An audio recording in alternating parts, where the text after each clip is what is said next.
A cowboy rides out, tracking a lost heifer, and finds a woman lying face down in a frozen creek, more dead than alive. Her leg bone is sticking through her skin. Her face is a map of bruises, and in her coat pocket is a letter. A mail-order bride letter with his name on it, his photograph, and $7 in travel money. The problem is, he never wrote that letter. He never sent that photograph. Someone lured this woman across the country using his name, and the two men, paid to deliver her, beat her half to death and left her in the mud instead. She's dying. She has no legal protection, no family, no name anyone here knows. So this cowboy does the unthinkable.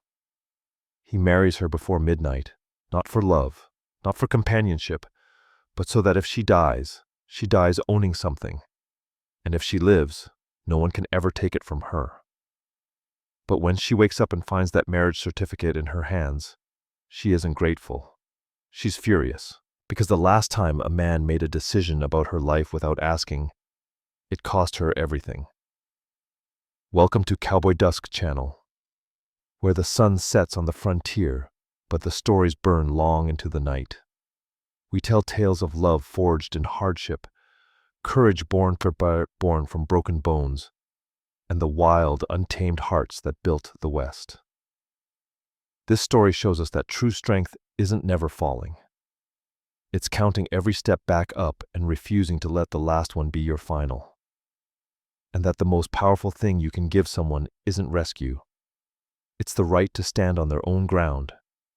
If that gave you chills, just wait until you hear what she finds hidden in the town's ledgers. And who's really pulling the strings. Hit like so this story finds the people who need it. Drop a comment and tell me. Would you have signed that paper? Share this with a friend who loves a story with real heart. And subscribe with the bell so you never miss a sunset on this channel. Silas Cade had smelled death enough times to recognize it at a distance, and the woman lying face down at the edge of Copper Creek was wearing it like perfume. He had ridden out that morning tracking a pregnant heifer that had wandered downstream, following her prints through the mud where the last of March snow was melting into brown slush. Montana Territory had been cruel that winter, dropping 4 feet of white across the Bitterroot Valley, and now that the thaw had come, everything the snow had buried was rising to the surface. Dead animals, broken fence posts, and apparently women. She lay half in the water, half on the bank, one arm stretched forward like she had been crawling towards something she never reached. Her dress was torn from the waist down, the fabric stiff with dried blood and creek mud.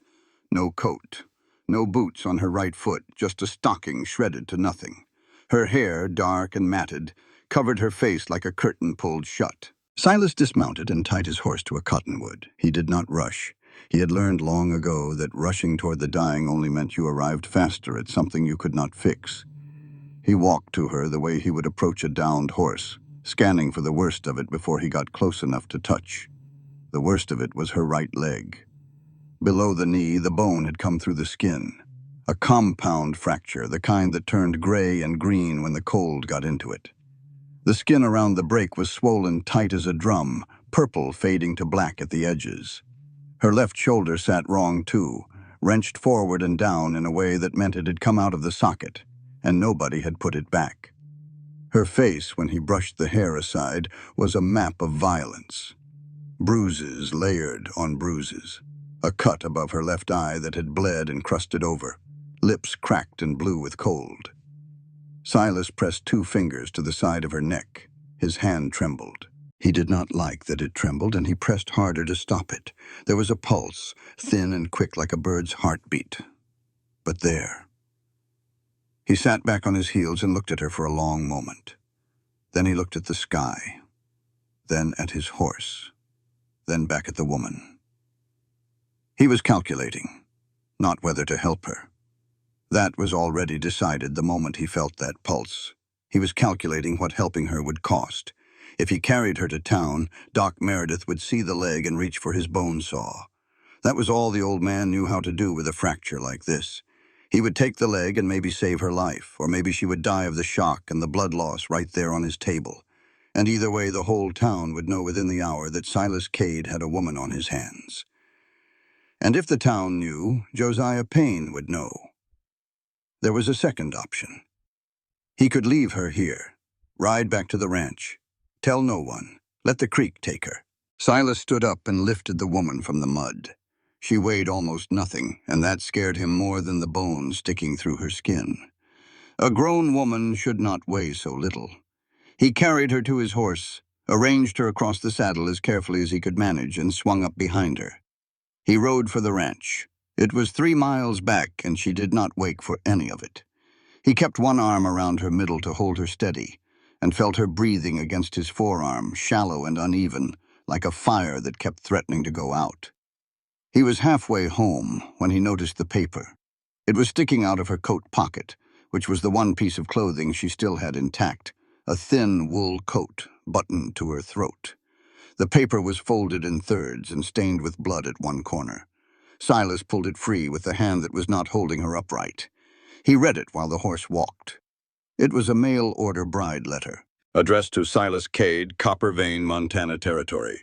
It included $7 in travel funds, a description of his ranch that was mostly accurate, and a small photograph of himself that had been taken 3 years ago at the county fair, when a traveling photographer had set up a booth, and Tomas had dared him into sitting for it. Silas read the letter twice. Then he folded it and put it back in her pocket. He had never sent that letter. He had never written to any agency. He had never placed an advertisement for a wife. He had not given that photograph to anyone. But he knew, with a certainty that sat in his gut like a swallowed stone, exactly who had. Tomas was mending a fence post near the barn when Silas rode in. He looked up, saw the woman draped across the saddle, dropped his hammer, and came running. "She alive?" Tomas asked. "Barely. Get the table cleared in the house. Boil water. Find every clean cloth we have." "Who is she?" Silas did not answer. He carried the woman inside and laid her on the table where he ate his meals. The table was pine, rough cut, built by his father 30 years ago. It had held venison and bread and birthday suppers, and now it held a dying stranger with a bone through her leg and a letter in her pocket that said she was his wife. He worked on her for 3 hours, set the shoulder first because that was the easier fix, bracing her arm against his chest and pulling until the joint popped back into place. She screamed without waking, a sound that came from somewhere deeper than consciousness, and Silas filed that sound away in the place where he kept all the things he did not want to remember, but could not afford to forget. The leg was worse. He cleaned the wound with boiled water and whiskey, working around the exposed bone with hands that had mended broken livestock 100 times, but had never touched a human being with this kind of damage. He splinted it with pine wood and strips of cured leather, binding it tight enough to hold but loose enough that the swelling had somewhere to go. Tomas stood in the doorway the whole time, handing him things when asked, saying nothing when not. When it was done, Silas washed his hands in the basin and stood at the window, looking out at nothing. The sun was going down. The woman on his table was still breathing. "She might not make it through the night," Silas said. "I know," Tomas said. "If she dies on my property, there will be questions." "I know that too." Silas was quiet for a long time. Then he said something that made Tomas take a step back. "I need you to witness a marriage." Tomas opened his mouth, closed it, opened it again. "You want to run that by me one more time?" Silas turned from the window. His face was the same face it always was, hard and closed and giving away nothing. But his eyes were different. There was something in them that Tomas had never seen before. Not desperation exactly, decision. Montana territorial law says a married woman can inherit property from her husband. If she dies as my wife, this ranch goes to her people, if she has any. If she lives, she has a legal claim to a home that nobody can take from her. Not Payne, not the bank, not anybody. You do not know this woman. I know she was sent here with my name on a letter I did not write. I know somebody wanted her in Copper Vein for a reason that is not good. And I know that if she wakes up with nothing, With no legal standing and no protection, she will be eaten alive. So you are going to marry her. I'm going to give her the only thing I have that is worth anything, and I'm not going to ask for a single thing in return. It was near midnight when she surfaced, not fully awake, but enough. Her eyes opened, glassy with fever and pain, and she looked at Silas without recognition, without understanding, like a drowning person looking at the surface of the water from below. Silas knelt beside the table. He spoke clearly, slowly, the way you speak to someone who is hearing you from a long distance away. My name is Silas Cade. You are on my ranch outside Copper Vein, Montana. Your leg is broken and you are very sick. You might die tonight. He paused. Let that settle. If you die as my wife, this ranch belongs to you. To your family, if you have got one. If you live, you have got a legal home that no one can take from you. I do not need anything from you. I just need you to sign your name. She stared at him. Her lips moved. No sound came out. He held up the paper he had written out in his rough hand, a simple declaration of marriage with a space for 2 signatures and a witness. He put the pen between her fingers, the left hand, because the right was not moving. She signed. The letters shook across the blood-damp paper, barely legible. A name he had to tilt the lamp to read. Elara Kinsey. Silas signed below her. Tomas signed as witness. Then Silas put the paper in the strongbox under his bed, covered the woman with every blanket he owned, and sat down in the chair beside the table to wait for morning. She did not know if she had just signed a marriage certificate or her own death warrant. With Silas Cade, maybe both were the same thing. In the fever, Elara heard a man singing, the same lullaby her mother used to hum before she walked out the door of their Philadelphia row house and never came back. She knew it could not be real. But the hand on her forehead was real, and it was the only thing keeping her on this side of the dark.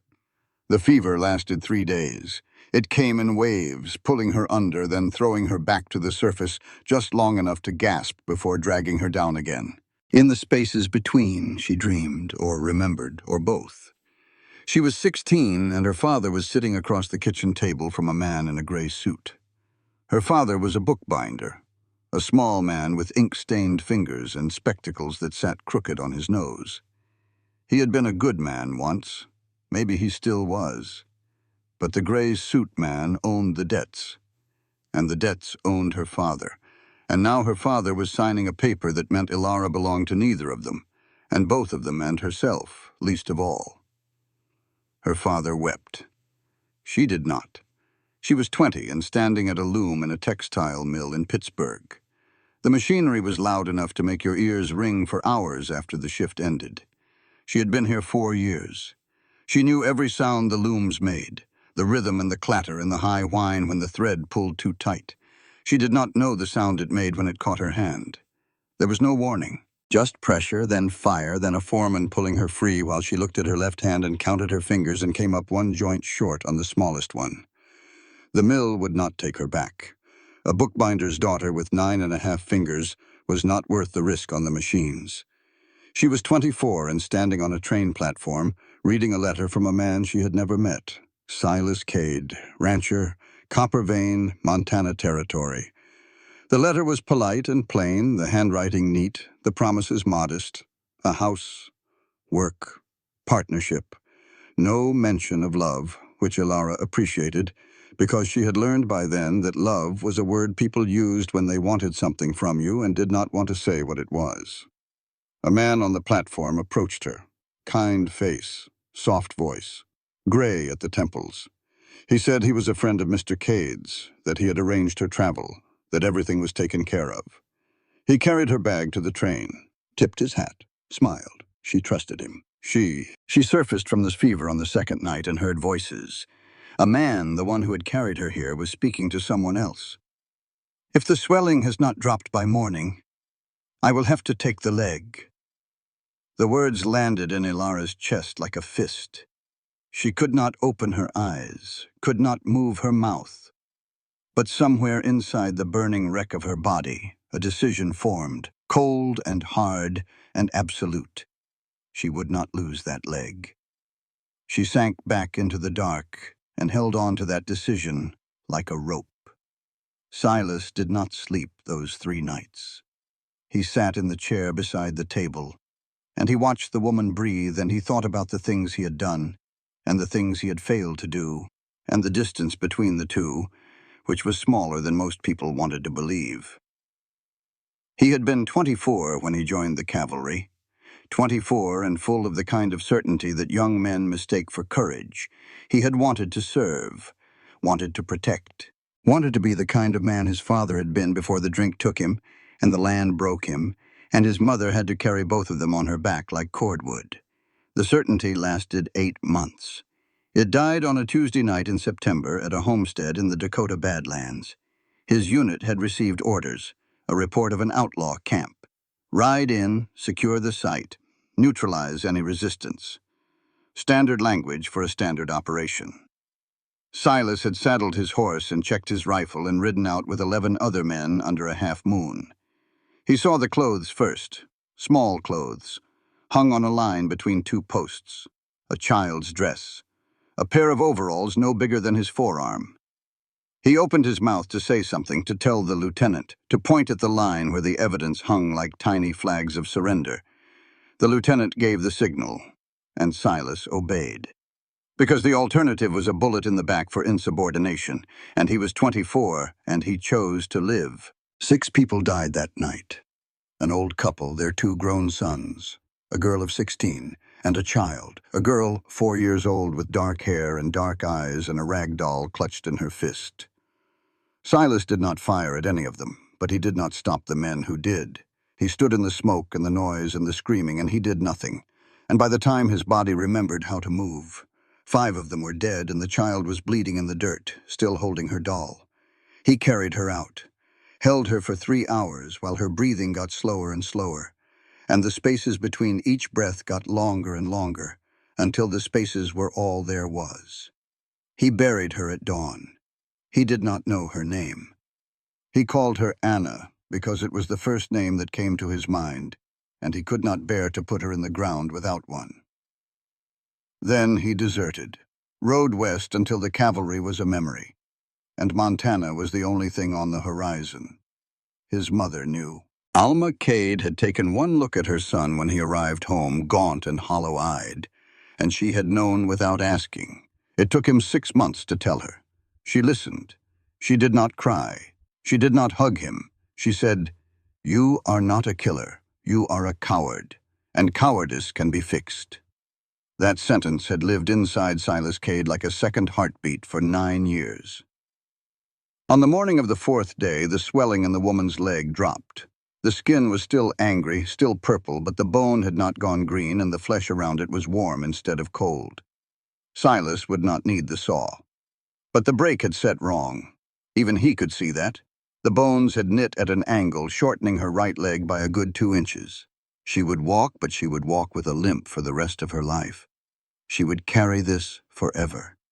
He carved her a crutch. Sat in the barn with a draw knife and a piece of ash wood and worked it down over 3 nights, shaping the grip to fit a woman's hand, smoothing the shaft so it would not splinter under her arm. He carved a pattern along the top, a design he had learned from a Crow woman years ago, a pattern that meant safe passage. He did not know why he carved it. He told himself it was because the wood needed finishing. He told himself a lot of things. On the 5th morning, she woke. Not the fever surfacing, real waking. Her eyes opened, and they were clear, brown flecked with gold, and they moved around the room with the quick assessing focus of someone who had learned to map an unfamiliar space before anything else. Bed, window, door. Table beside the bed with a bowl of cold broth and a folded paper. She read the paper. Silas heard her from the kitchen. Not a scream, not a cry. A sound like all the air leaving a room at once. He picked up the crutch he had carved and walked to the doorway. She was sitting up, the marriage certificate in her shaking hands. And when she looked at him, there was no gratitude in her face and no relief. There was fury, clean, bright, burning fury, the kind that comes from being handled without consent one too many times. "Your leg will not ever heal right," he said. His voice held not one drop of pity. "But you will walk, if you want to." He set the crutch beside the bed. Elara looked at the crutch, looked at the marriage certificate, looked at the stranger who was, on paper, her husband. "I want to know," she said, and her voice was raw, scraped down to nothing but steady. "Who sent me here? Because it was not you." "Elara Kinsey, Elara Cade," she corrected bitterly, "took 11 days to walk from the bed to the porch. 14 steps. She counted every one, and every step was an oath that no one would ever have to carry her again. The ranch house was small. One main room that served as kitchen and sitting area, with a wood stove against the far wall, and a table made of rough pine. 2 bedrooms, one of which Silas had given to her without discussion, moving his own things to a cot in the barn the night he brought her home. A porch that ran the length of the front, looking out over grassland that rolled toward the mountains like a green ocean frozen in mid-wave. It was, Elara had to admit, beautiful, in the way that dangerous things often were. She stood on that porch on day 11, leaning hard on the crutch, her right leg throbbing with a pain she was learning to translate into simple information rather than agony. Pain meant the bone was healing. Pain meant she was alive. Pain was just her body keeping score. Silas was in the yard shoeing a horse. He worked with his back to her, his shirt sleeves rolled to the elbow, the muscles in his forearms taut as rope. He had not spoken more than a dozen words to her since the morning she woke up. He brought her meals, changed her bandages with hands that were rough but precise, left her alone. She watched him now and tried to figure out what kind of man she was dealing with. He was tall, an inch or two over 6 feet, with dark hair that he cut himself unevenly, and a beard that he kept short. His face was hard. Not mean, but hard, like a landscape that had been shaped by weather, and did not waste energy trying to be pretty.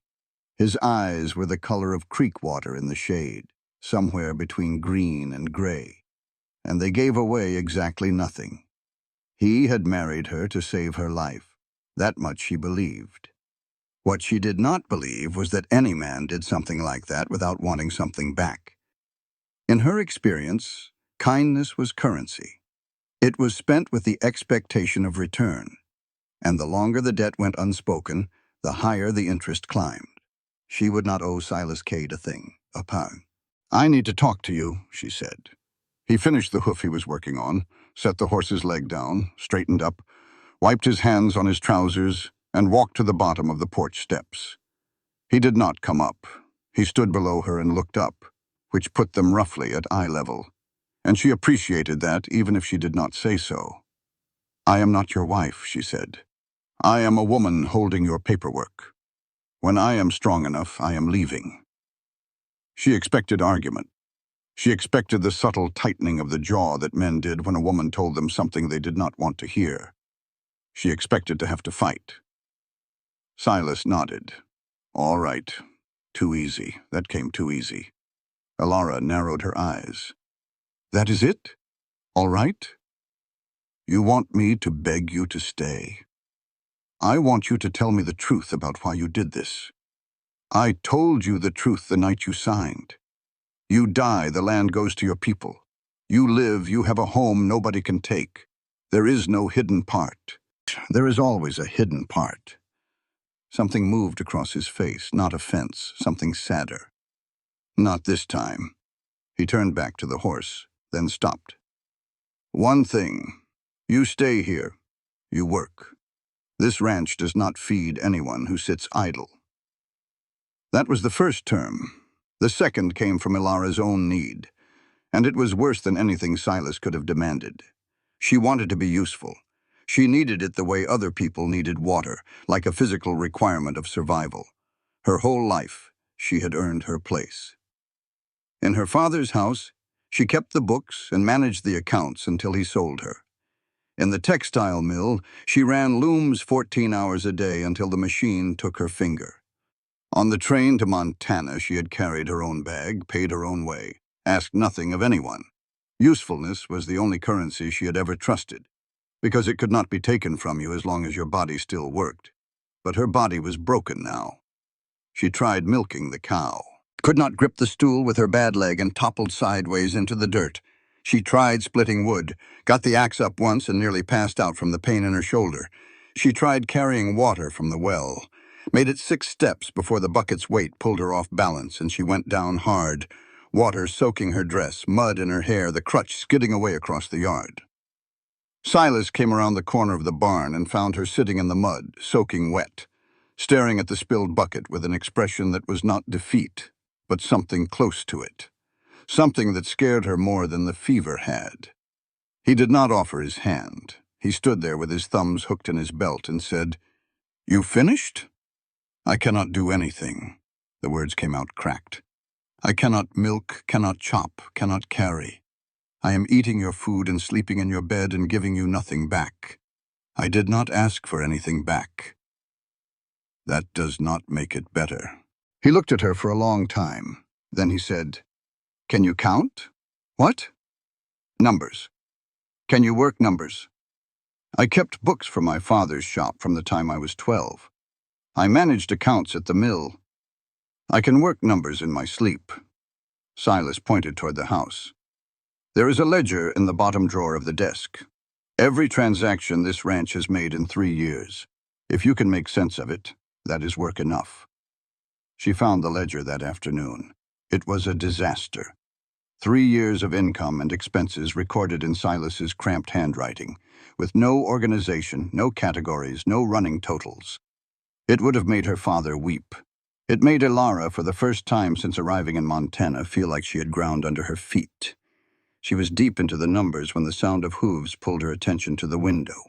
A woman was riding up to the ranch on a spotted mare, sitting the saddle like she had been born in one, which she probably had. She was old, 70 at least, with white hair pulled back in a braid so tight it seemed to be holding her skull together. She wore men's trousers, a canvas coat, and an expression that could have curdled milk at 30 paces.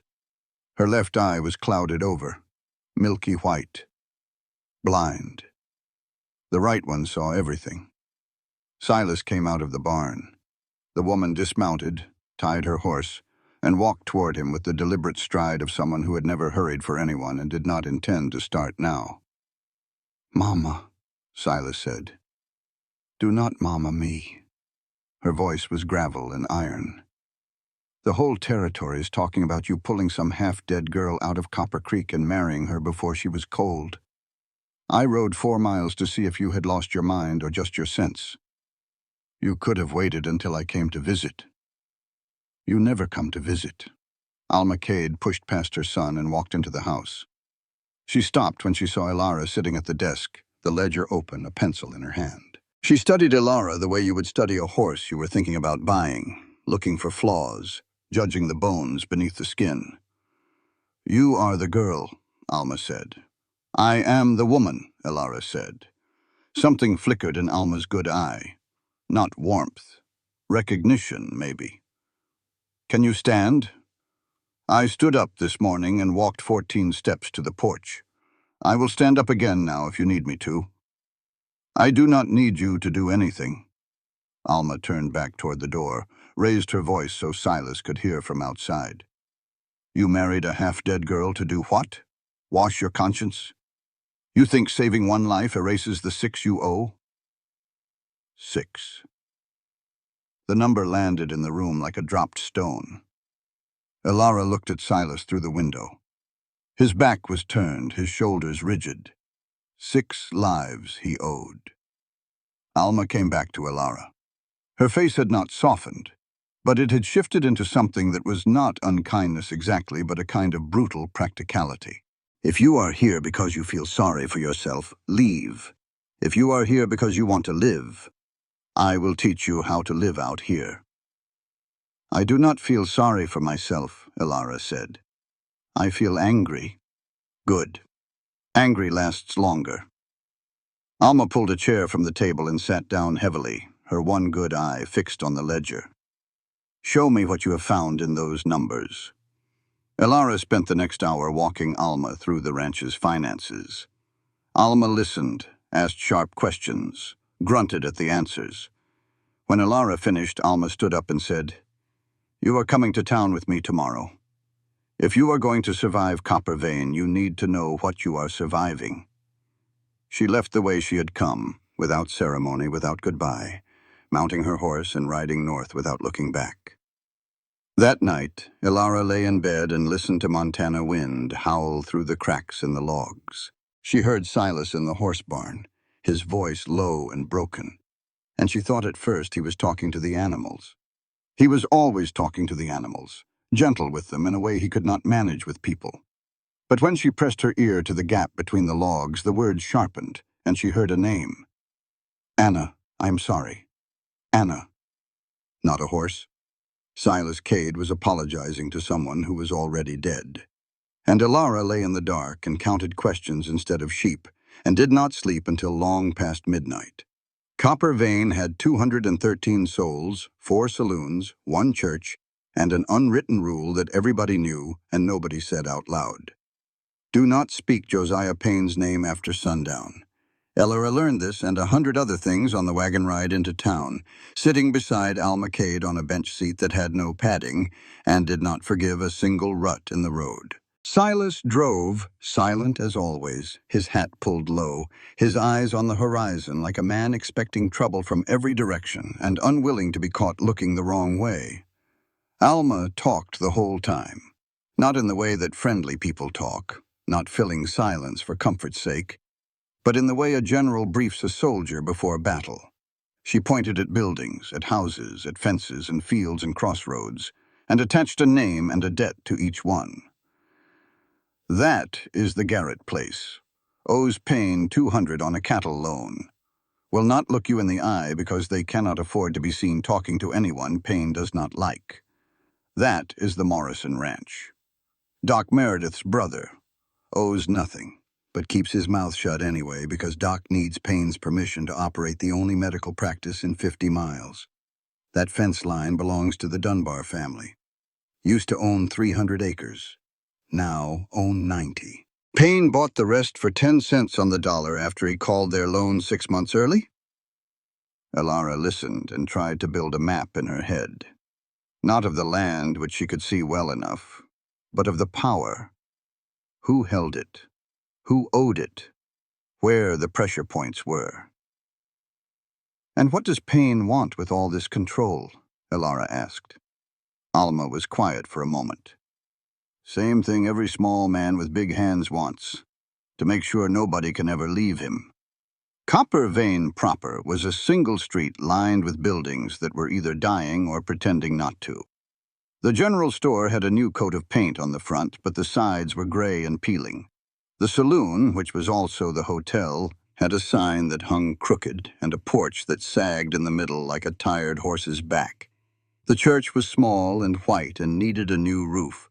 The blacksmith was the only building that looked healthy because copper mines needed tools and tools needed mending, and that was work that did not depend on anyone's goodwill. People stared when the wagon rolled in.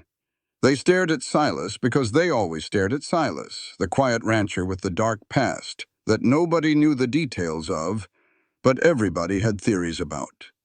They stared at Elara because she was new and because she was limping and because the bruises on her face, though fading from purple to yellow-green, were still visible enough to draw conclusions. A woman on the boardwalk leaned toward her neighbor and whispered something.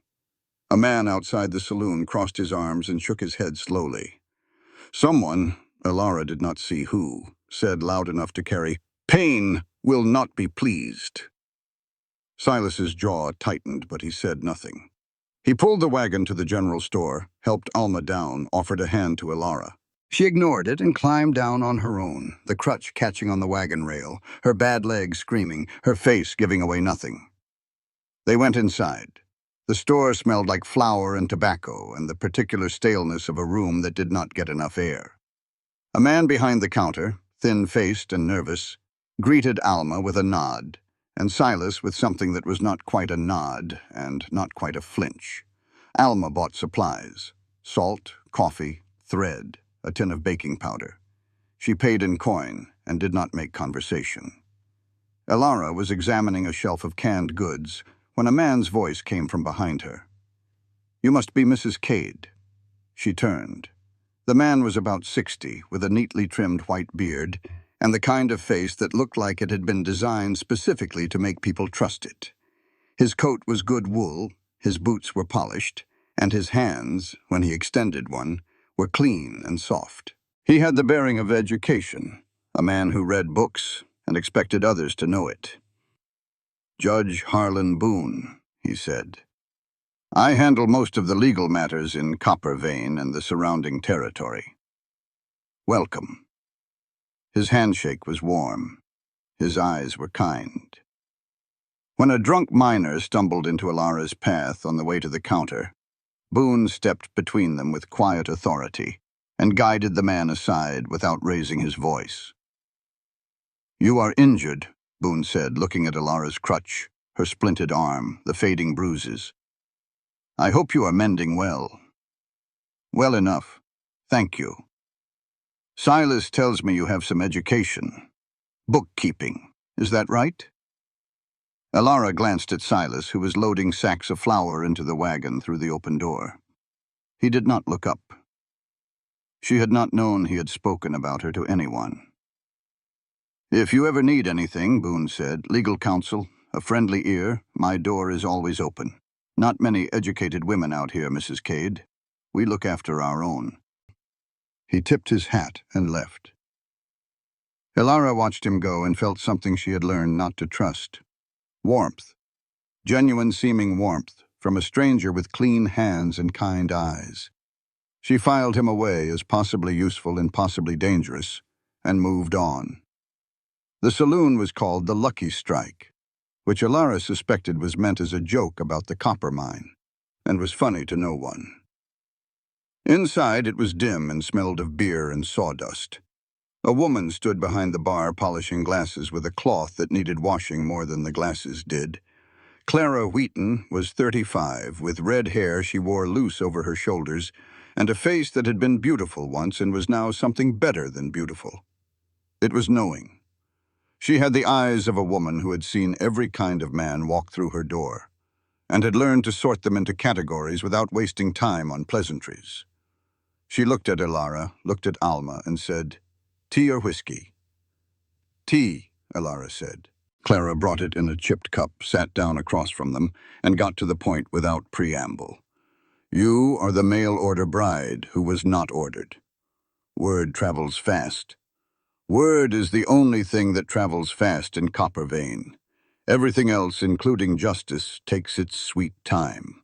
Clara sipped her own tea, which Elara suspected was not entirely tea.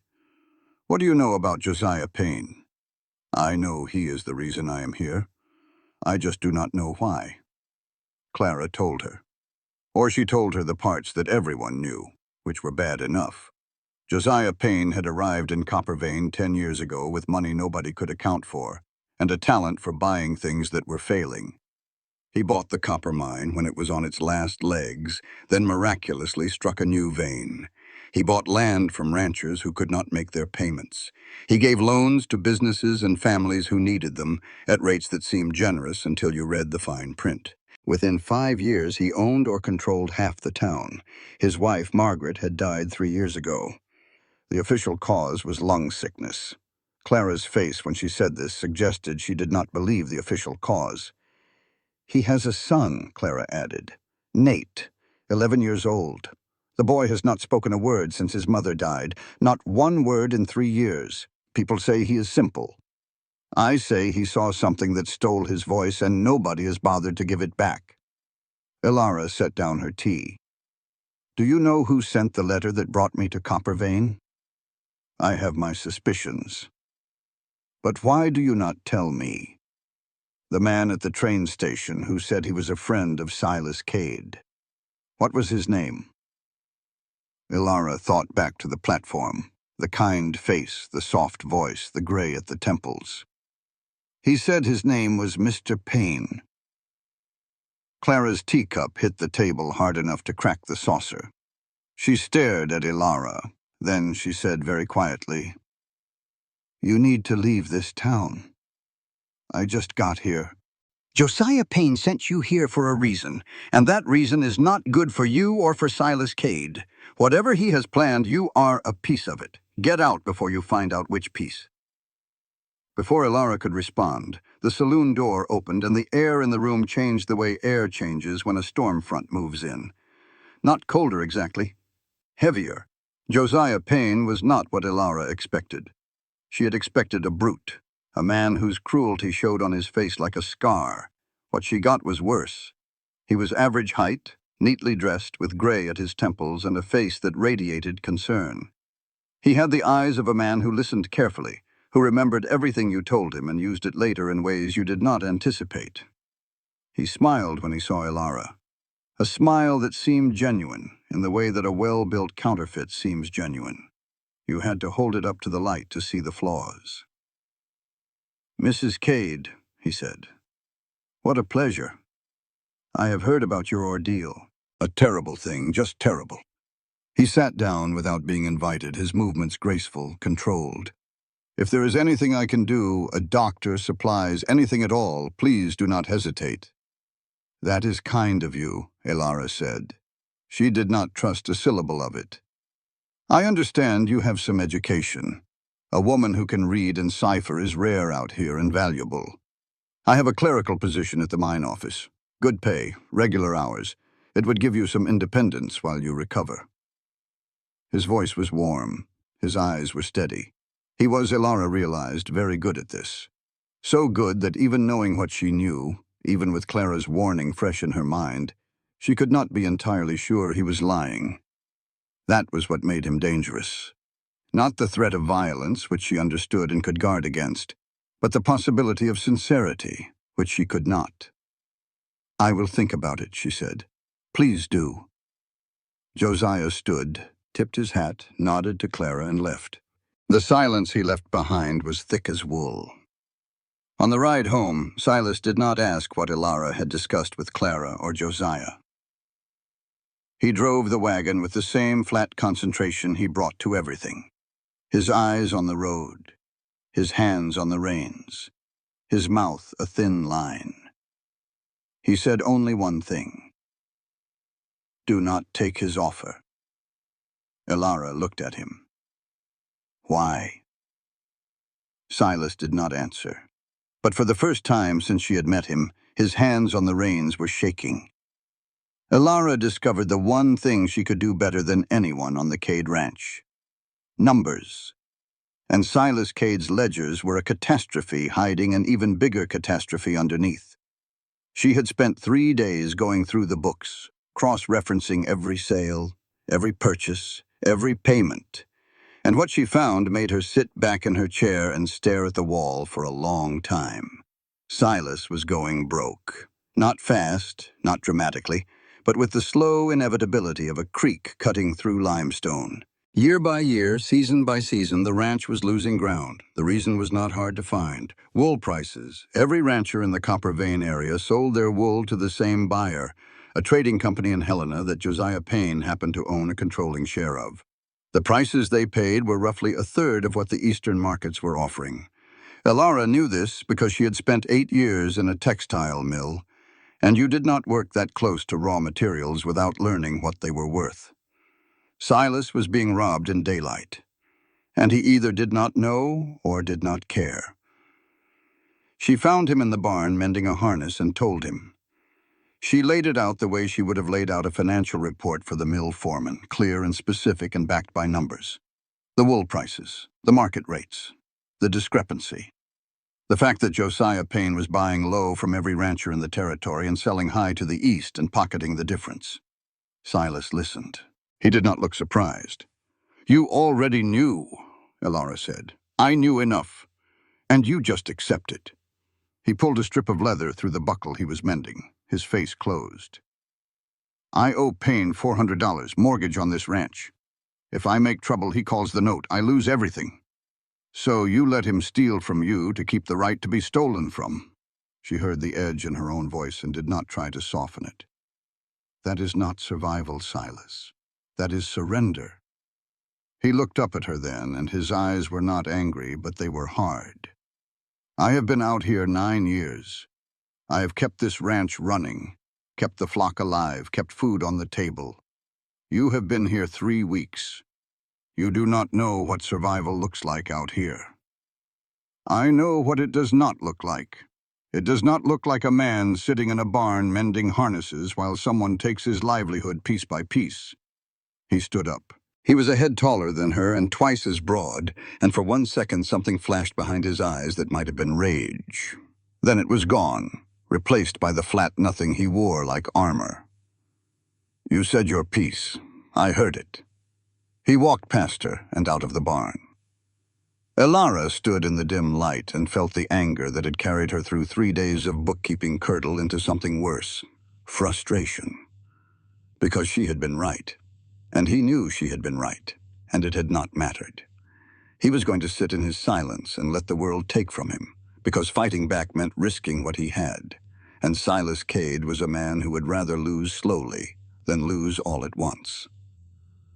She understood that. She hated that she understood it. The next morning, Silas found 30 feet of fence line cut clean through on the north pasture, not broken by weather or worn down by time, cut with a saw. The posts lay flat on either side of the gap, and through it, 18 sheep had wandered onto land that belonged to Josiah Payne's mining claims. Tomas rode up while Silas was examining the cuts. He looked at the fence, looked at the tracks leading north, and said what they were both thinking. That was not drifters. No, Silas said. You want to ride up there and get them back? Silas was quiet for a long time, looking north toward the tree line that marked the boundary of Payne's land. Then he said, We will mend the fence. And the sheep? Gone. Elara was on the porch when they came back.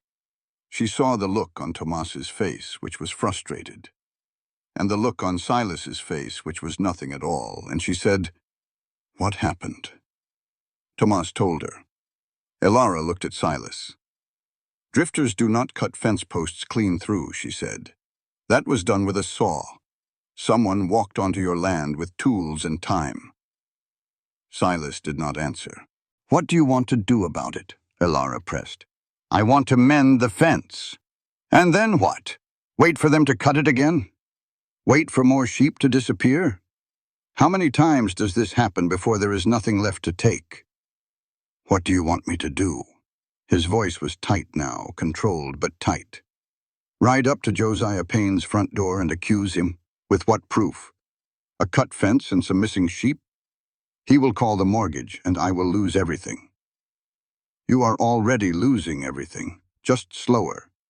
Slow is the only speed I can afford. I want you to stop acting like a man who is already lost. That was the first real fight between them, not about sheep or fence posts, about who Silas was willing to be. He walked away. She watched him go. Neither of them apologized, because neither of them was entirely wrong. That afternoon, Elara helped Tomas mend what was left of the fence. She could not swing a hammer, but she could hold posts steady while he drove nails, and she could hand him wire and cut lengths of rope. They worked in the kind of silence that comes from shared labor, and after a while Tomas started talking the way he always did, loose and easy, filling the quiet, because quiet made him nervous. He carved that crutch for you, Tomas said, nodding toward the ashwood crutch leaning against the fence. 3 nights he sat in the barn with a draw knife working on it. That pattern on the top, a crow woman taught him that. Name of Anna. Elara looked at the crutch, looked at the pattern. Who is Anna? Tomas went quiet. He drove a nail, then another. Then he said, You should ask Silas about that, and did not bring it up again. But he told her other things. That Silas had once had a dog named Blackfoot, a ranch dog, smart as a whip, followed him everywhere for 7 years. The dog died 2 winters back. Silas buried it on the west hill where the wildflowers grew in summer and had not kept another animal close since. Silas is not afraid of losing things, Tomas said, twisting wire around a post. He is afraid of having things and then losing them. There is a difference, and it makes all the difference. That evening, Elara sat on the porch with the Bible she had found in the house. The only book there was. It was old, leather-bound, with notes written in the margins in a woman's handwriting. Alma's mother, she guessed. The notes were practical, mostly. Recipes for poultices, remedies for croup, instructions for birthing a calf. The kind of knowledge that got passed down from woman to woman in places where doctors were 50 miles away, and you either learned to fix things yourself or you did not fix them. Silas came out of the barn as the sun was going down. He walked to the porch, hesitated, then sat down at the far end. Not close, not far, just present. They sat in silence and watched the Montana sky turn colors that had no names. Purple fading to orange, fading to a blue so deep it was almost black. A hawk circled above the tree line. The creek made sounds in the distance. Elara said without looking at him, "Thank you for the crutch." Silas did not answer, but he did not go inside the way he had every other night.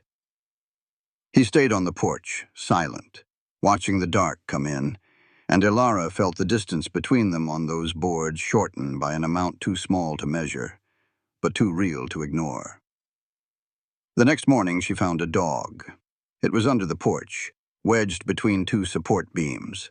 A pup, maybe 4 months old, with ribs showing through matted fur and eyes that went wide with terror when Elara reached for it. She coaxed it out with a piece of bread, carried it inside, set it on a blanket by the stove. Silas came in for coffee and stopped. The dog looked at him. He looked at the dog. His face shut down the way a door shuts when a gust of wind catches it, hard and sudden and complete. "No dogs," he said. "It is not your dog," Elara said. "It is mine." That was the first time she had said the word mine about anything since arriving in Montana. It surprised them both. Josiah Payne did not get angry when he learned that Elara Kinsey was still alive and living on Silas Cade's ranch. He was disappointed, the way a chess player is disappointed when a pawn does not land on the square he had calculated. He sat in his office at Sterling Manor, the house he had built 3 years ago on the hill above Copper Vein, and he looked at the portrait of Margaret that hung above the fireplace. She had been painted in blue, her favorite color, with her hair down and her hands folded in her lap, and an expression that the painter had interpreted as serenity, but that Josiah knew was exhaustion. Margaret had wanted to leave. Not just him, but Copper Vein, Montana, all of it. She had talked about her family in Oregon, about the coast, about a life that did not taste like copper dust every time you drew a breath. She had packed a bag once. Josiah had found it under the bed, and he had sat in their room and looked at that bag for a long time, and then he had unpacked it, item by item, and put everything back where it belonged. She did not pack again. She did not need to. Josiah made sure of that. The laudanum started small. A few drops in her evening tea for her nerves, he told her, for the headaches she had been getting. The headaches were real. The cure was not. Over 6 months, the doses increased. Margaret became foggy, then confused, then bedridden. Doc Meredith, who owed Josiah money, and who had never been a particularly curious physician, diagnosed consumption and recommended rest. Margaret died in her bedroom on a Tuesday afternoon in November. Nate was 8 years old. He was sitting on the floor beside her bed when it happened, drawing in his notebook, and he looked up when her breathing stopped and he saw his mother's open eyes staring at the ceiling and the medicine bottles on the nightstand, and his father standing in the doorway. Nate had not spoken since. Josiah told himself, as he told himself every night, that he had done what was necessary. Margaret would have left him. She would have taken Nate. She would have destroyed everything he had built, and he could not allow that. He had kept his family together. He had kept them safe. That this required killing his wife was a detail Josiah had learned to fold small enough to fit inside a locked drawer in his mind alongside other details he preferred not to examine. Now he had a new detail to manage. Elara Kinsey. The plan had been simple. Send a bride to Silas Cade. A woman who would arrive grateful and pliable, who would marry the rancher and give him a legal heir and a legal wife. Then when the time was right, when Josiah needed Cade's land, which sat directly above a copper vein that Josiah had identified but could not access without ownership, he would call the mortgage, force the sale, and acquire the property. If Silas had a wife, the wife would inherit, and a wife could be managed. Josiah was very good at managing wives. But the two men he had hired to transport Elara from the train station to Copper Vein had not delivered her to the ranch. They had robbed her, beaten her, and left her for dead beside a creek, because they were cheap and stupid and saw a woman with $7 as a more immediate payday than the 20 Josiah had promised on delivery.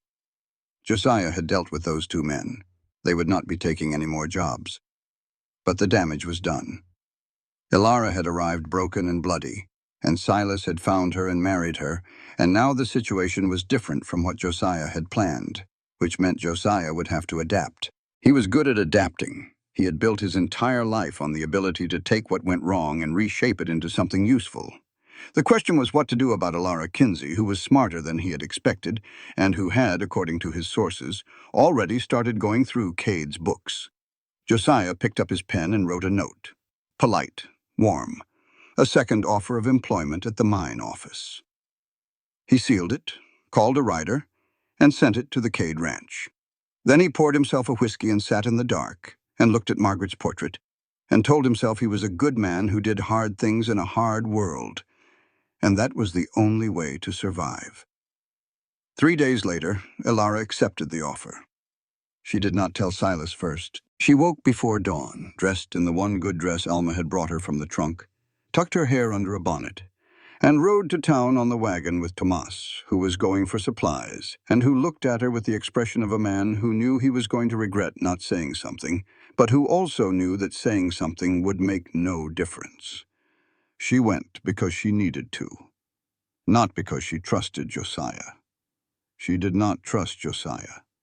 She went because sitting on Silas Cade's porch keeping his books while he and Tomas worked the land was making her feel like the girl her father had sold. Useless except as a transaction, a mouth to feed, a problem to manage. Her wound screamed at her every morning.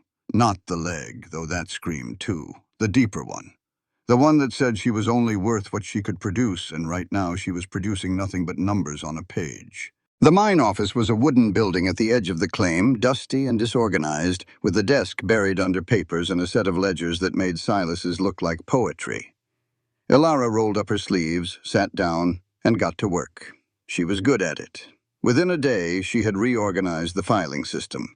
Within 2 days, she had reconciled 3 months of accounts. Within 3 days, she had found what she was looking for, though she had not known she was looking for it until it appeared. The shipping ledgers did not match. Josiah's records showed 200 barrels of copper ore shipped per quarter. The actual manifest from the freight company showed 150. 50 barrels vanished every cycle. Not misplaced, not miscounted, vanished.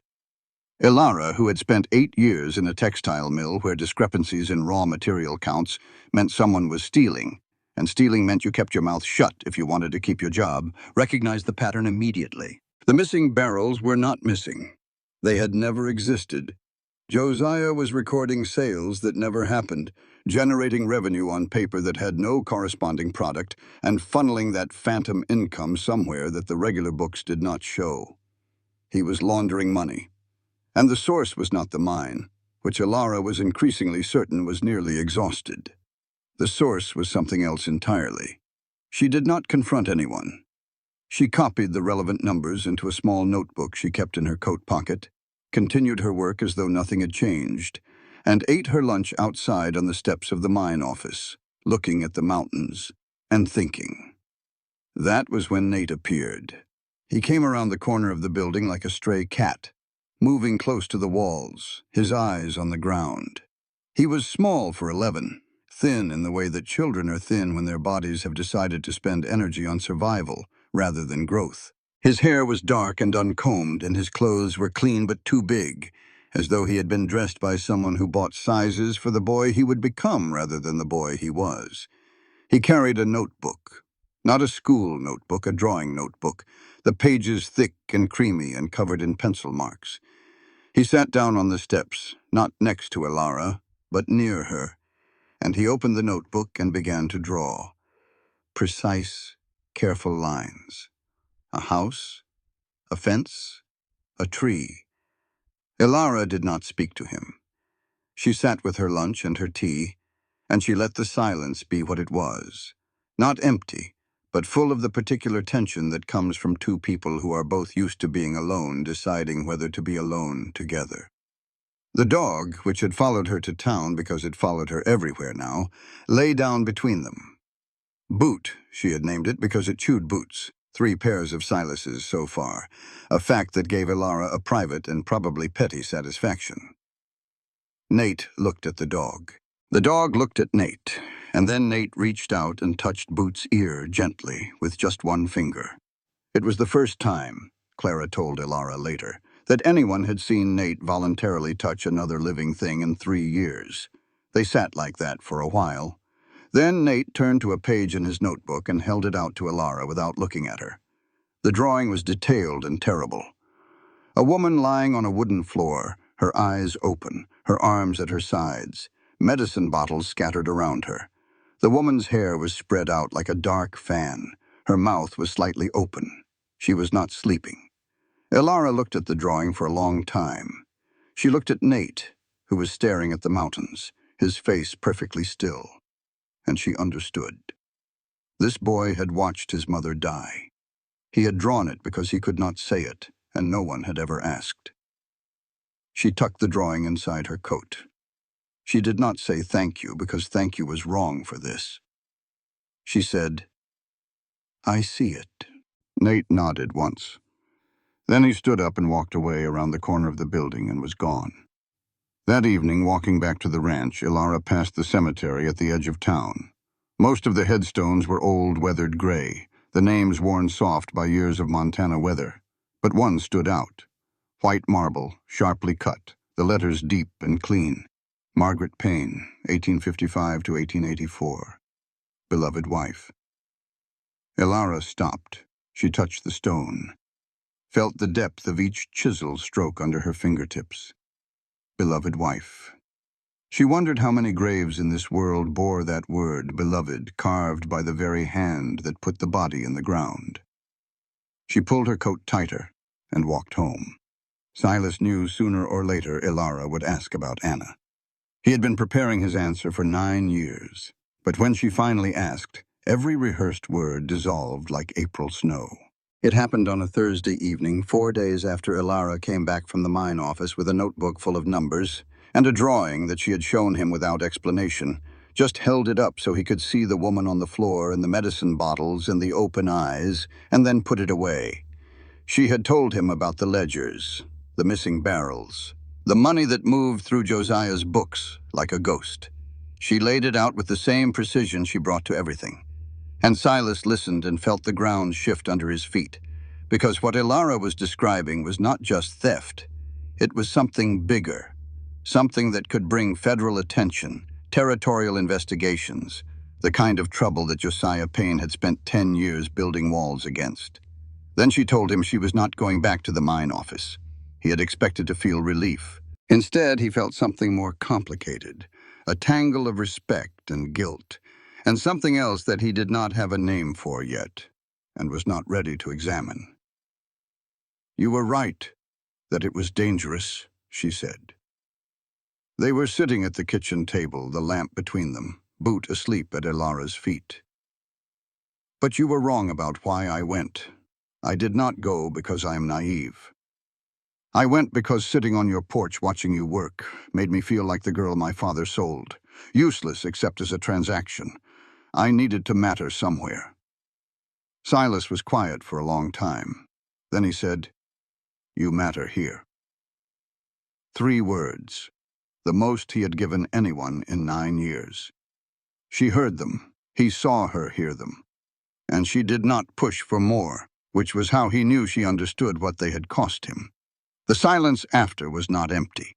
It was the kind of silence that fills up with things unsaid, things that would be said eventually but needed more time to find their shape. They sat in it together, and it was the closest thing to comfortable that Silas had felt in a very long while.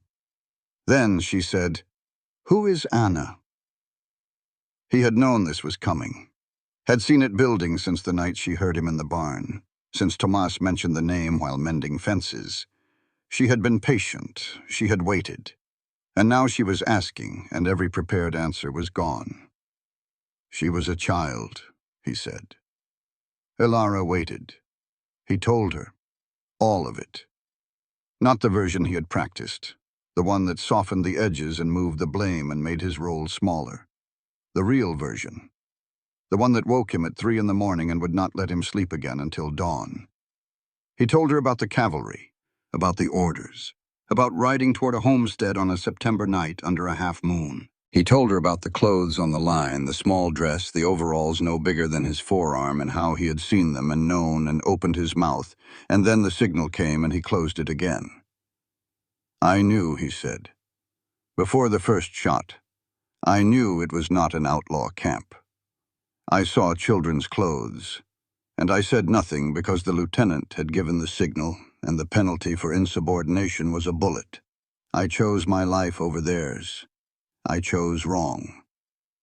He told her about the family, the old couple, the 2 sons, the 16-year-old daughter. He told her their faces, which he saw every night, whether he wanted to or not. And he told her about Anna. She was 4, dark hair, dark eyes.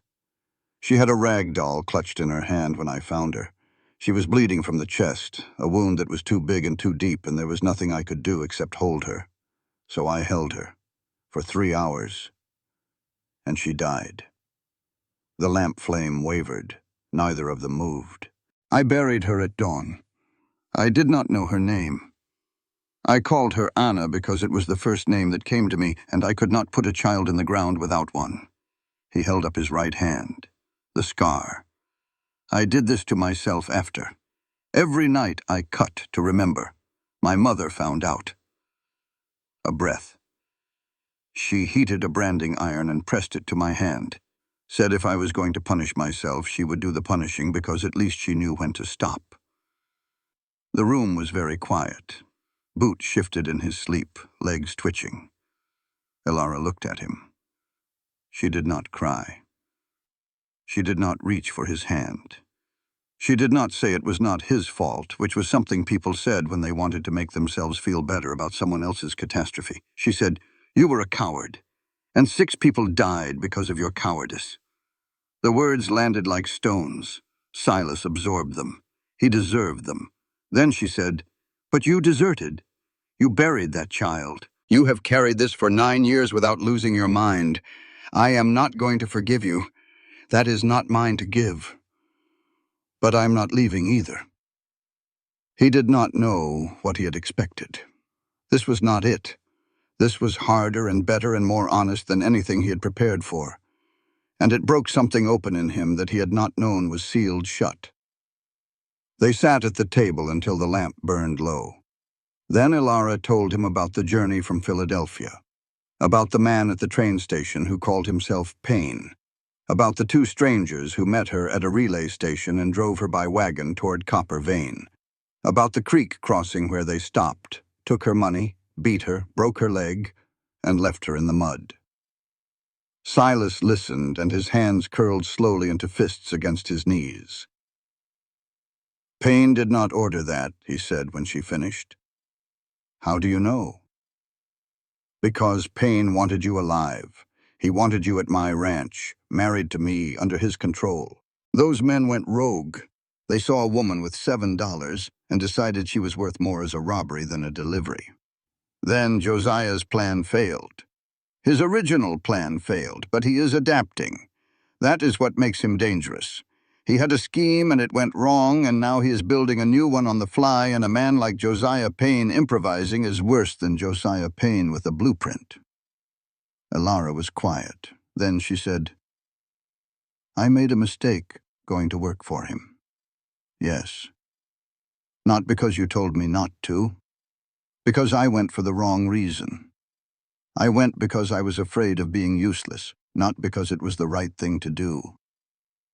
My wound made my decision for me, and that is a mistake I cannot make again. Silas looked at her across the table. The lamp was almost out. Her face was half in shadow, the angles of it sharp with honesty. You found the ledger discrepancies, he said. That was not a mistake. It was a mistake wrapped around a discovery. The question is what we do with both. We? She met his eyes. We? That was the moment, though neither of them named it, when the arrangement stopped being an arrangement and became something else. A word neither of them was ready to say. A thing that had been growing quietly, like grass under snow, and was just now pushing through. That night, Ilara fell asleep in the chair by the fire. Boot was at her feet. The notebook of numbers was in her lap. Her head tilted to one side and her breathing went steady and deep. Silas found her there. He stood in the doorway for a long time, looking at her in the firelight, and then he pulled the blanket from the back of the chair and laid it over her shoulders without waking her. He sat down on the floor, his back against her chair, and closed his eyes. For the first time in 9 years, Silas Cade fell asleep within arm's reach of another living person. In the morning, Ilara woke first. She found him there on the floor, his head tilted back against the chair, his face younger in sleep, softer, as if in dreams he was still the man he had been before that September night. She did not move. She was afraid that if she stirred, he would wake, and the distance would come back, and whatever small, impossible thing had happened in the night would close like a window shutting. So she sat still, watching Montana morning light pour through the glass, and for the first time since leaving Philadelphia, she thought, this could be home. Then Silas opened his eyes. He saw her looking at him, and for 3 full seconds he did not pull away. Then the 4th second came, and he did. He was up and out the door before Ilara could speak, and when she saw him at breakfast he was quieter than usual, which was saying something, and he kept his eyes on his plate and spoke in single syllables and left for the barn as soon as his coffee was done. 2 steps forward, 1 step back. Ilara understood the arithmetic. The intimacy of the night before had scared him more than Josiah Payne ever could. He had let someone close, and now every alarm in his body was firing, telling him to retreat, to wall off, to protect the empty space he had learned to live inside. She did not chase him. She sat on the porch with Boot and watched the morning mist rise from the valley, and she gave him space. Because she had learned in the mill and in her father's house, and in every place she had ever been that was not truly hers, that you could not force a locked door open. You could only stand near it and be there when it opened on its own. The storm came from the north, fast and black as a curse. Tomas said it was a bad sign. Alma, who had ridden in that morning on a feeling she called instinct, and Silas called stubbornness, said June storms in Montana were not signs. They were final warnings. It hit in the early afternoon. Hailstones the size of walnuts hammered the roof. Lightning cracked across the sky so close that the air tasted of burned metal. The creek, already swollen from snowmelt, rose 3 feet in 2 hours and spilled across the lower pasture where the flock was grazing. Silas was moving before the first wave of water reached the sheep. He saddled his horse, grabbed a rope, and rode for the pasture with Tomas right behind him. Ilara watched them go from the porch, watched the sheep begin to scatter as the floodwater hit, and then she was moving too. She could not ride. Her leg would not allow it. But she could walk, and she could think, and right now thinking was what was needed more than anything. She limped to the edge of the upper pasture, the high ground where Silas needed to drive the flock, and she studied the water. It was moving east to west, following the creek's natural path, but widening as it went. She calculated the rate, the direction, the places where the ground dipped and the water would pool. When Silas rode up with the first group of sheep, driving them through mud and rain, Ilara was standing at the gate of the upper pasture, pointing. "Drive them along the ridge," she shouted over the wind. The low ground by the south fence will flood in 20 minutes. Bring them through here. Keep them high." Silas did not argue. He turned the sheep and drove them where she pointed. The next 3 hours were chaos. Rain and mud and panicking animals and lightning that split a pine tree 50 yards from the barn. Elara stood at the gate and counted. She counted every sheep that came through, every one that Silas and Tomas drove up from the flooding pasture, checking them off against the number in Silas's ledger that she had memorized, because her mind held numbers the way a good horse held a trail. 212 sheep went out that morning. 212 needed to come back.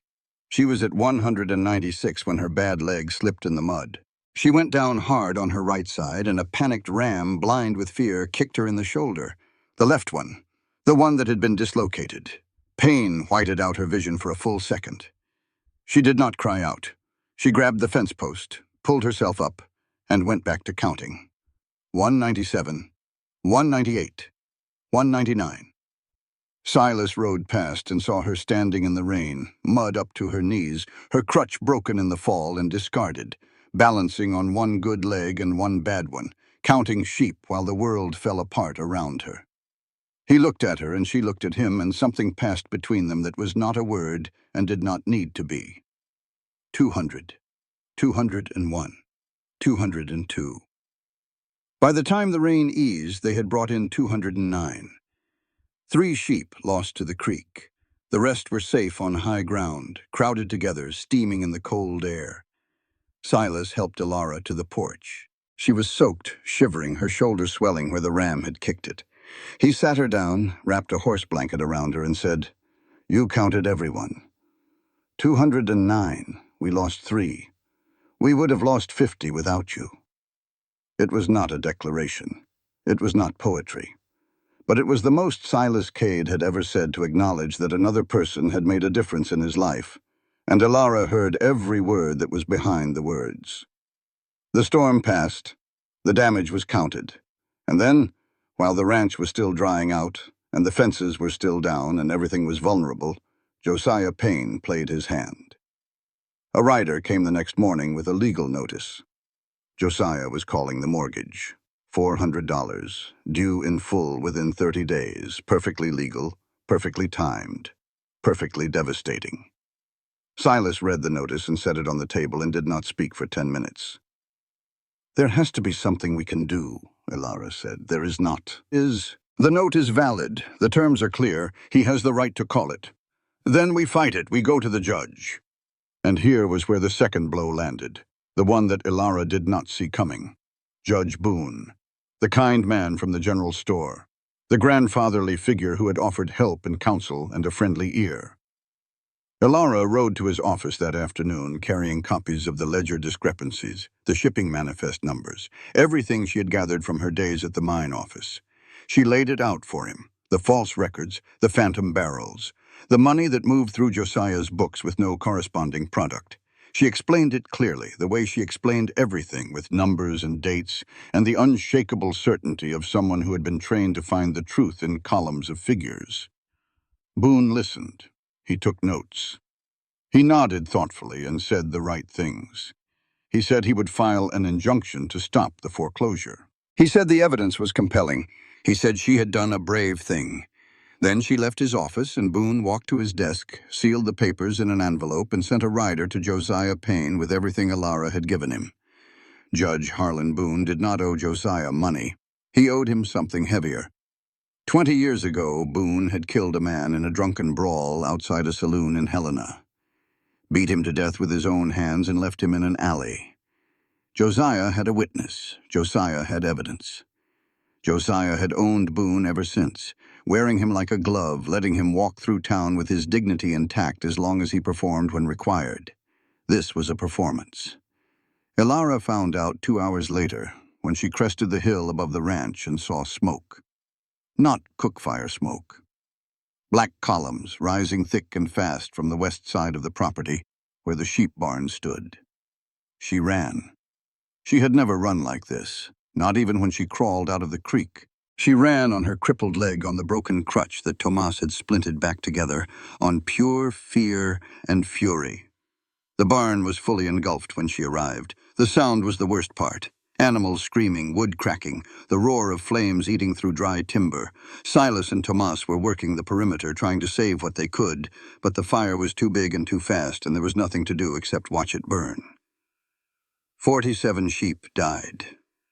The barn collapsed into a pile of ash and blackened bone. Nailed to the ranch gate, driven through the wood with a railroad spike, was a scrap of paper with 2 words written on it. 30 days. Silas stood in the wreckage and counted. Not the damage. He was counting reasons not to ride to Josiah Payne's house and kill him with his bare hands. He got to 3. Elara, Tomas, his mother. 3 names that weighed more than the rage. He did not know yet if 3 would be enough. Tomas found the evidence in the ashes the next morning. A chain and a padlock, fused together by heat, lying where the barn door had been. Someone had locked the sheep inside before setting the fire. This was not an accident. This was a message.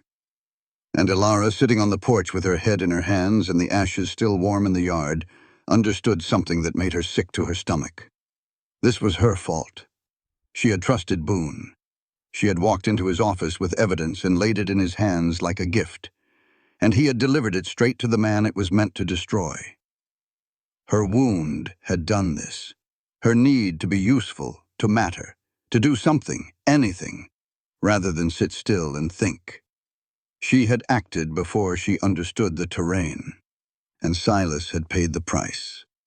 47 sheep, a barn, a season's income. Her mistake, her cost. Silas Cade stood in the ashes of his sheep barn and made a list. Not of what he had lost, of what he had left. The list was shorter than he expected, but every name on it mattered more than the 100 things that were gone. Alma arrived at midday. She rode through the gate, dismounted, walked to the ruin of the barn, and stood there looking at it with her one good eye. Then she turned to her son. "Are you going to run away into violence the same way you ran away into silence?" she said. "When are you going to learn that standing still and fighting the right way takes more courage than either?" Silas was holding a piece of charred wood. He looked at it. He looked at his mother. And then something in him broke. Not apart, but open. He cried.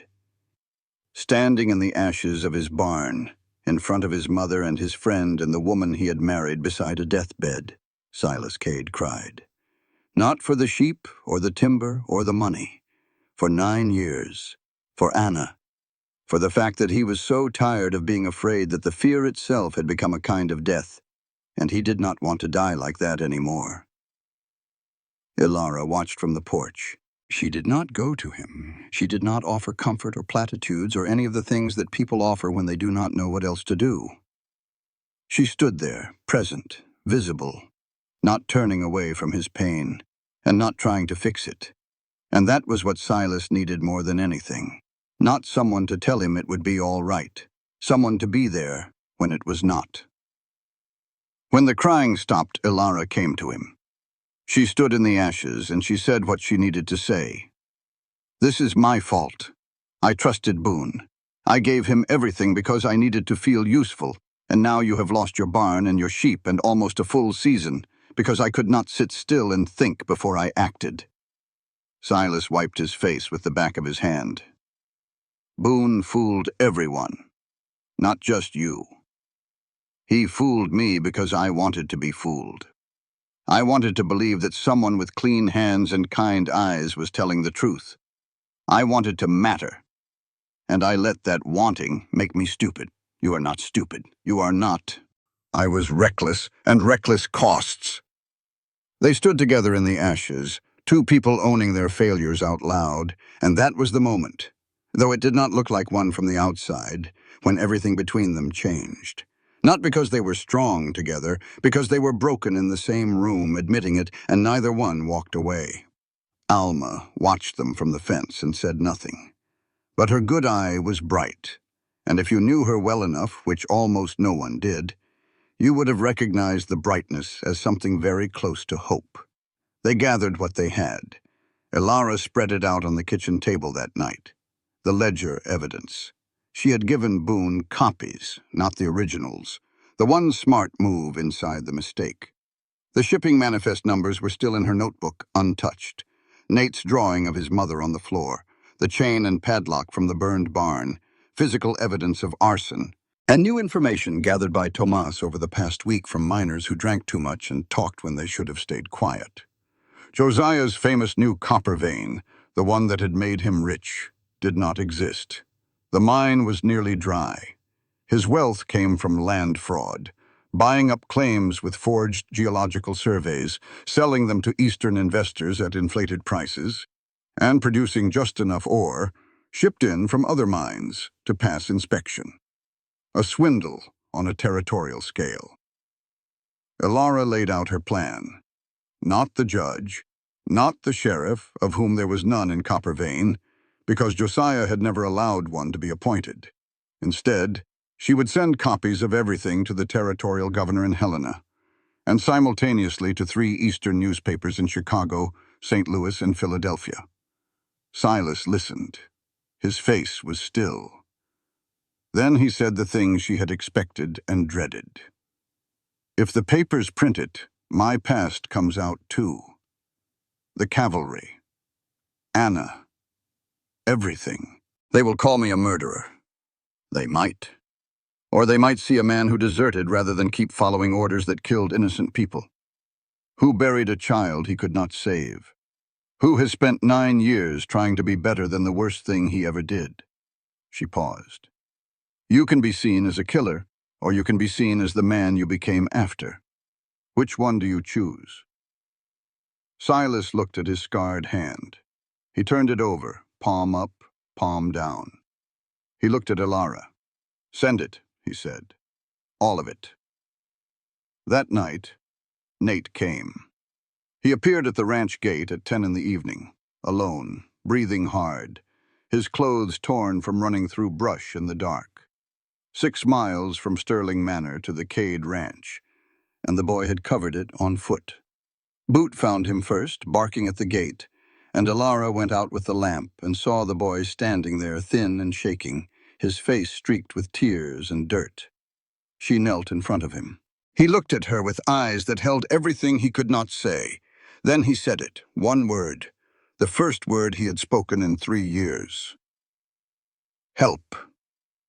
Josiah had found the notebook, the drawings. He knew what Nate had shown Ilara, and he had struck the boy, and Nate had run. Silas stood in the doorway with his rifle and looked at the dark beyond the lamplight, and he made a calculation. Keeping the boy meant war. Sending him back meant betraying everything he had spent 9 years trying to become. The boy stays, Ilara said. Her voice left no room for discussion. And if Josiah comes, that boy will not face it alone. Nate fell asleep on the floor beside Boot, curled tight as a fist, and Silas stood watch at the door all night, rifle in his hands, listening to the darkness. Somewhere out there, Josiah Payne was counting days. But Silas had stopped counting. For the first time in 9 years, he was not counting backward toward catastrophe. He was counting what he had. And the number was larger than he would have believed possible. Josiah Payne arrived at the Cade Ranch at dawn, riding a black horse alone. No weapons visible, no hired men flanking him, just a sealed envelope in his hand. And that was what scared Silas more than an army would have. Silas met him in the yard, rifle in his hands but not raised, held across his body like a barrier. Tomas stood on the porch with a shotgun. Alma sat in a chair by the door, watching with her one good eye, saying nothing. Ilara was inside with Nate. Josiah dismounted with the careful movements of a man who had rehearsed this moment. He looked at Silas, and his face wore the same expression it always wore, controlled, concerned, reasonable. The face of a man who believed himself to be acting in everyone's best interest. I did not come to fight, Josiah said. I came to make a deal. I am not interested in your deals. Josiah held up the envelope. You will be interested in this one. He opened it and removed a set of papers, official-looking, stamped and sealed. Military records. Silas's military records. His enlistment, his assignment, his commanding officer's name, the date of the raid, the location, the names of the dead, all 6 of them, including a 4-year-old girl listed as unidentified. And at the bottom, the notation, deserted without leave. September 18th, 1878. "I purchased these from a quartermaster in Washington," Josiah said. "Expensive, but worth it. You know what these mean." Silas knew. Desertion was a hanging offense under military law. The statute had limits, yes, but the record itself was enough to destroy him. Every newspaper in the territory would run it. Every person in Copper Vein would read about the night 6 people died, and Silas K. did nothing to stop it. "Here is my offer," Josiah said. "Return my son, sign over the ranch, leave Montana. In exchange, these papers go back in a drawer, and no one ever reads them." "And if I refuse?" "If you refuse, I send copies to every newspaper between here and Washington. You will be known as a deserter and a coward, and an accessory to the murder of women and children. They will come for you, and they will hang you." The yard was silent. Wind moved through the grass. A hawk circled overhead. Then the door opened, and Elara stepped onto the porch. She was not steady. Her leg was bad, and her shoulder was worse, and she had not slept in 2 days. But she was upright. She looked at Josiah, and she looked at the papers in his hand, and she said, in a voice that carried clear across the yard, "Send it." Josiah blinked. "Excuse me?" "Send it. Every newspaper. Send it to the governor. Send it to the president if you want. Your husband will hang. Maybe. But so will you." She came down the porch steps one at a time, favoring her right leg but not stopping. "Because the letters I sent last week have already reached Helena. The governor's office has copies of your shipping ledgers, your forged assay reports, your land fraud records, and a drawing made by your own son showing his mother dead on the floor with medicine bottles around her. 3 newspapers in Chicago, St. Louis, and Philadelphia have the same information, along with statements from miners willing to testify that the great Copper Vein strike was a lie." She stopped at the bottom of the steps. She was 10 feet from Josiah. She was shaking. She did not let the shaking stop her. "You can destroy Silas, but you cannot destroy the truth. It is already out of your hands. It was out of your hands the moment I put it on a mail coach, and all the money and all the judges and all the threats in Montana Territory cannot call it back." Josiah's face changed, not slowly, all at once. The mask, the careful, concerned, reasonable mask he had worn for 10 years, cracked from the center outward like ice on a warming pond. Beneath it was something old and desperate, and almost, though Elara would never have used this word about him, almost human. He turned to the porch. "Where is my son?" "Right here." Nate stepped through the door. He was wearing clothes Alma had mended for him, too big, as all his clothes were too big, but clean. Boot walked beside him, the dog pressing its body against the boy's leg the way dogs do when they are guarding something they love. Nate looked at his father. His face was pale and young and absolutely certain. He said his second sentence in 3 years. 7 words that no amount of money or power or careful planning could undo. "Mama did not fall sick, you made her sick." Josiah stared at his son. The yard was quiet enough to hear the creek half a mile away. Nobody moved. Nobody breathed. And Josiah Payne's face did something that Elara had not believed it capable of. It broke, not with rage, not with calculation, with grief. The raw, ugly, unmanageable grief of a man who has finally been seen for exactly what he is by the only person in the world whose opinion he cannot buy or threaten or control. His son knew, had always known, and now he had said it out loud, and the words were in the air, and they could not be taken back. Josiah looked at Nate for a long time. His mouth opened and closed. Nothing came out. Then he turned to his horse, mounted, and rode north toward Sterling Manor without looking back. He did not threaten. He did not negotiate. He did not speak. He just rode away. 3 weeks passed. The territorial marshal arrived from Helena on a Tuesday, accompanied by 2 deputies and an investigator from the governor's office. They spent 4 days in Copper Vein, interviewing miners, examining records, inspecting the mine. Josiah Payne was arrested on a Saturday morning at Sterling Manor. The charges were read to him in his own parlor under Margaret's portrait: land fraud, falsification of geological surveys, money laundering, and second-degree murder for the death of Margaret Payne by deliberate and prolonged laudanum poisoning.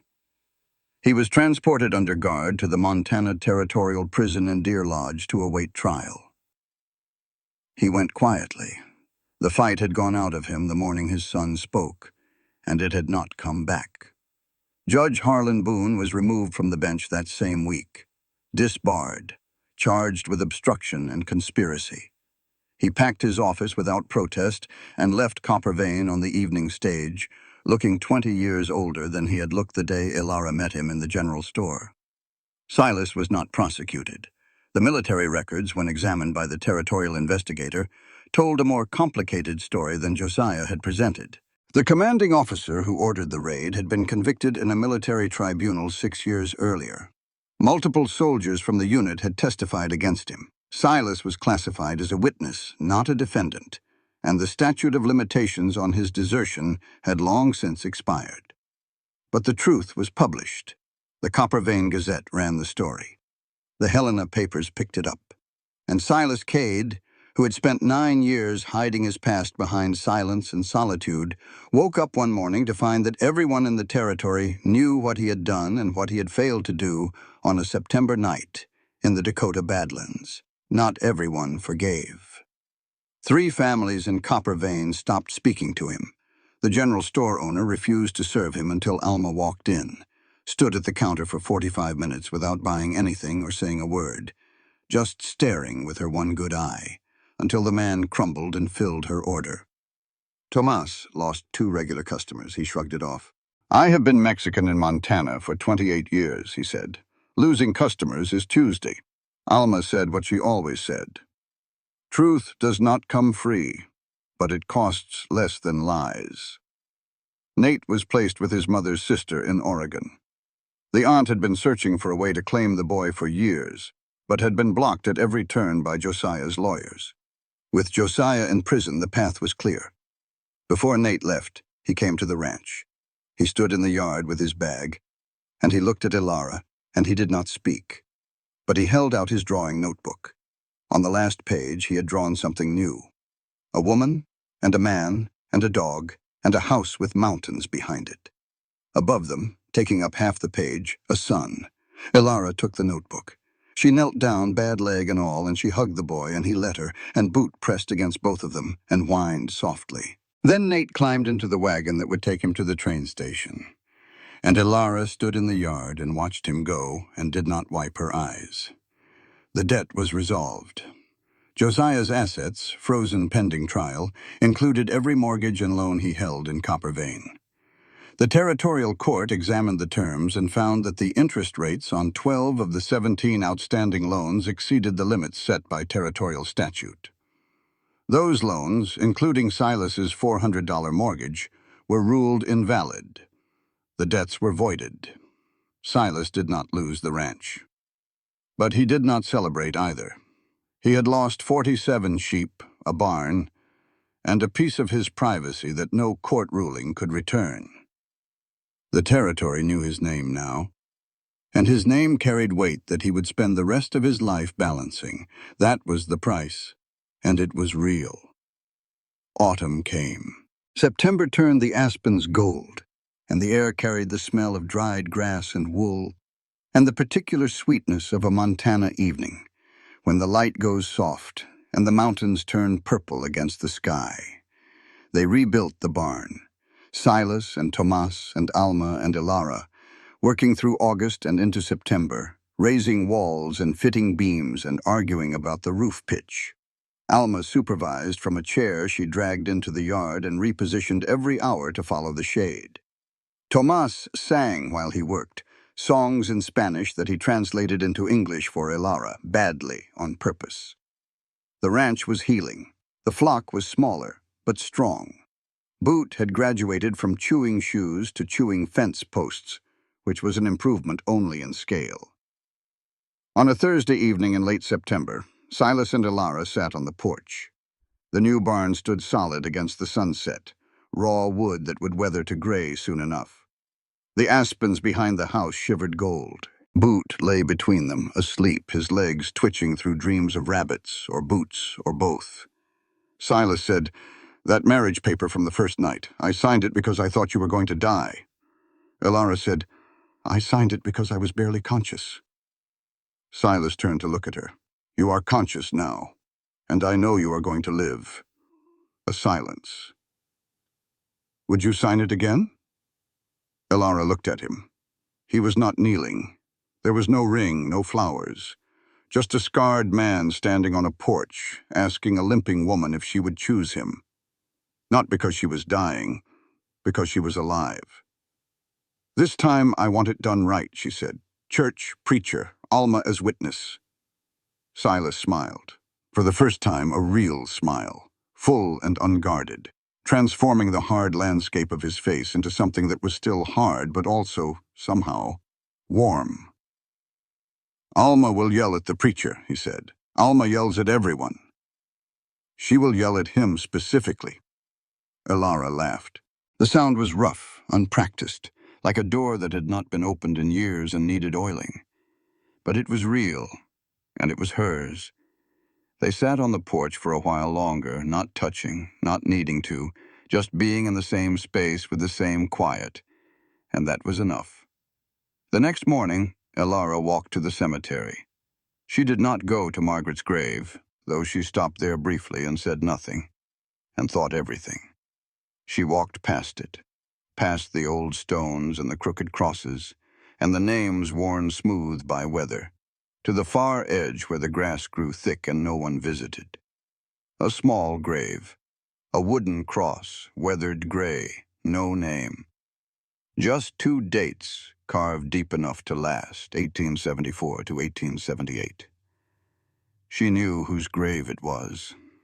Alma had told her, quietly, while helping her hang laundry the week before. "That is the child Silas brought back. Carried her bones 300 miles in a saddlebag. Buried her here because he wanted her to have a home even after. He did not know her real name. He calls her Anna." Elara knelt in the grass. The earth was cool under her knees, and the wind smelled like autumn, like endings that were also beginnings. She placed her hand on the wooden cross and felt the grain of it, rough and real. She spoke, not to the grave, not to the dead, to herself. "My name is Elara. I live here now. I will plant something for you in the spring." She stayed for a moment longer. Then she stood, brushed dirt from her dress, and turned back toward town. Silas was waiting at the cemetery gate. Late morning sunlight fell across his shoulders, turning the dust in the air to gold. He did not ask what she had been doing. He did not need to. He just extended his hand. She took it. They walked home together. She limped. He matched her pace. Boot ran ahead, then circled back, then ran ahead again, because Boot had not yet learned that some journeys are better taken slow. The ranch appeared over the hill, the new barn and the old house and the fence posts and the mountains rising behind it all like a promise written in stone.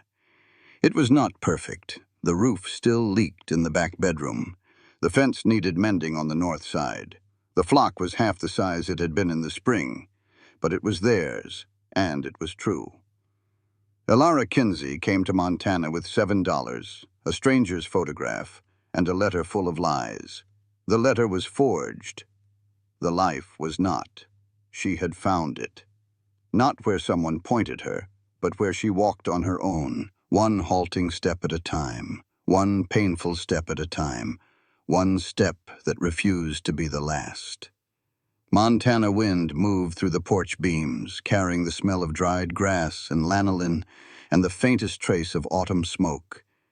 And Elara thought, this is what home smells like. Not because this place was perfect, because this place was true. She limped.